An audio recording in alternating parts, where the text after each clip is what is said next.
Uttar Pradesh power corporation की एक मुफ्त समाधान योजना OTS 2023 क्या है स्कीम, इसके बारे में हमने जब बात की पावर कॉरपोरेशन के जेई मंजीत सिंह से, तो उन्होंने बताया इस योजना के बारे में और जाना कि इस स्कीम से उपभोक्ताओं को क्या लाभ मिलेगा और कैसे लाभ मिलेगा।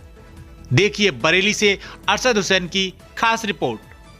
जैसा बहुत बहुत शुक्रिया आपका, बहुत बहुत धन्यवाद हमारे चैनल। जी आपका भी बहुत बहुत धन्यवाद। सबसे पहले ये पूछना चाहेंगे, ये पावर कॉर्पोरेशन की जो एक स्कीम आई है OTC, ये एक्चुअली में ये OTC है क्या स्कीम है ये मुख्यमंत्री योगी आदित्यनाथ सरकार में OTS स्कीम जारी की गई है, वन टाइम सेटलमेंट।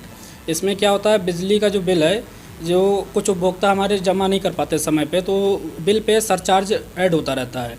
तो इस स्कीम के तहत अगर कोई भी उपभोक्ता इसमें पंजीकरण कराता है तो उसका जो सरचार्ज है वो माफ़ हो जाएगा।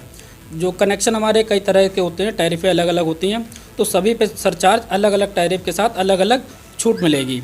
अगर कोई 1 किलोवाट का कंज्यूमर है घरेलू, तो उसका जो सरचार्ज है वो पूरा समाप्त हो जाएगा 100%। अच्छा, हाँ।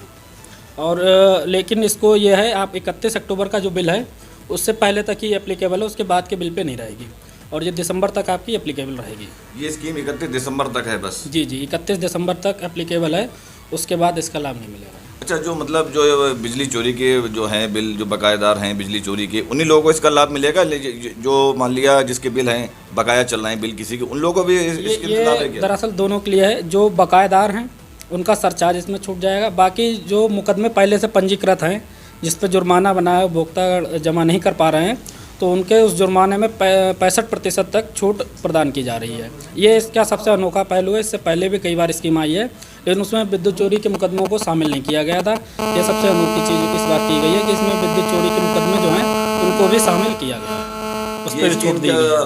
पहली बार आई है या इससे पहले भी इस तरीके की कोई स्कीम लागू हो चुकी है? स्कीम लगभग हर साल ही आती है, लेकिन उसमें कुछ ना कुछ संशोधन सरकार करती रहती है उपभोक्ताओं की डिमांड के अनुसार। जैसे इस बार विद्युत चोरी में जो छूट दी गई है, ये एक नई चीज़ है। इससे पहले भी आई थी, तो उसमें ये विद्युत चोरी के जुर्माने पे कोई छूट नहीं थी। अच्छा, ये इस बार प्रदान। मान लेते हैं किसी का बिल 1 लाख रुपए का है, तो उसमें किस तरीके की छूट मिलेगी? जैसे 1 लाख का मान लिया है, अब 1 लाख का मान लीजिए किसी के 31 अक्टूबर तक है। अब इस पर डिपेंड करता है कि उसके 1 लाख बिल में उसका मूल कितना बकाया है और सरचार्ज कितना बकाया है, और उस पर भी इसमें ये भी डिपेंड करता है कि उसका जो कनेक्शन है घरेलू विधा में है या उसका कमर्शियल है, इंडस्ट्रियल है, किसान है, क्या है, उस पर भी ये डिपेंड करेगा। अगर मान लिया, हम एक उदाहरण लेते हैं, अगर 1 किलोवाट का है और घरेलू है, तो उसका जो भी सरचार्ज लगा है वो 100% समाप्त हो जाएगा, माफ़ कर दिया जाएगा। लेकिन उसके बाद अगर 1 किलोवाट से ऊपर है तो उसका सरचार्ज का 90% माफ़ किया जाएगा। अच्छा, ऐसे जागरूकता अभियान को इस तरीके का बिजली विभाग की तरफ से चल रहा है, लोगों को जागरूक करने के लिए, लोगों को पता चले कि हाँ भी कोई स्कीम इस तरीके की आई हुई है, तो इसके लिए कोई अलग से काउंटर बनाए गए हैं जहाँ पे लोग आगे इस तरीके की जानकारी प्राप्त कर सकें? जी, पहले तो इसके लिए आप जो भी हमारे उपकेंद्र, सब डिवीज़न सभी पे इसकी जानकारी उपलब्ध है, और मीडिया के माध्यम से भी इसकी प्रचार प्रसार किया गया है, प्रिंट मीडिया, इलेक्ट्रॉनिक मीडिया में भी। और बाकी कुछ हमारे पास ये पंपलेट हैं जो हमारी जो टीमें हैं वो सभी को इस पे स्कीम के बारे में पूरी बारीक डिटेल है, जो अभी हम इस पे 1 बाय 1 नहीं बता पा रहे हैं, वो सारी डिटेल इस पे है। इस पंपलेट पे सारी डिटेल है, हम लोगों ने सर्कुलेट कर दी है क्षेत्र में, और इसमें कोई भी उपभोक्ता पूरी इस स्कीम की जानकारी प्राप्त कर सकता है कि किस टैरिफ में उसे कितना छूट मिलेगा। हमसे बात करने के लिए बहुत बहुत धन्यवाद। बहुत बहुत आपका भी धन्यवाद।